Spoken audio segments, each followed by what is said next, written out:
गतसाली पाऊस कमी झाल्यानं राजाराम तलाव कमी क्षमतेनं भरलाय। त्यात आग ओकणारा सूर्य आणि मोठ्या प्रमाणात होणाऱ्या पाणी उपशामुळे तलावातील पाणीसाठा कमी होतोय। तसंच प्रदूषणामुळे या तलावातील जलचरांना आपल्या जीवाची किंमत मोजावी लागतेय। रोज या तलावाच्या किनाऱ्याला काही कासव मृत अवस्थेत आढळून आलेत। उचगावचे कावजी कदम आणि राजेश घोगले यांना गेल्या आठवड्यापासून रोज तलावाच्या काठावर कासव मृत अवस्थेत दिसून येत आहेत।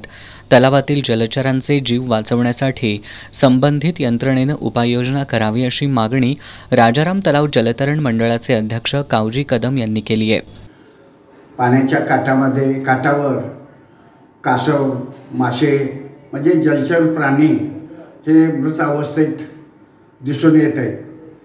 याबाबतीत थोडंसं आमचं मत आहे की पाणी प्रदूषण झाल्यामुळं हे अशा पद्धतीनं व्हायला लागलं आहे।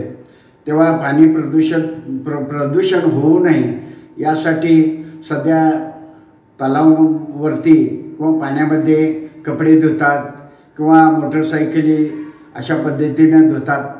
त्याला आळा बसण्यासाठी त्या तलावाच्या संबंधित अधिकाऱ्याने ठोस उपाय योजून पाणी प्रदूषण होणार नाही याची खबरदारी घेऊन जे काय जलचर प्राणी जे कासव, मासे मरत आहेत किंवा पाणी प्रदूषण होत आहेत याला आळा घालावा अशी आमच्या जलतरण मंडळामार्फत आम्ही विनंती करीत आहे।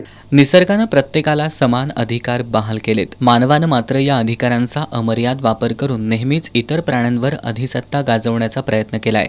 मात्र निसर्गातली प्रत्येक जीवाचं अनन्यसाधारण महत्त्व आहे, याचा विसर मानवाला पडलाय।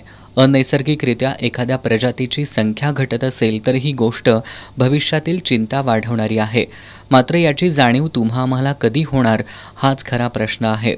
एस न्यूजसाठी कॅमेरामॅन केदार भोसलेसह संगम कांबळे।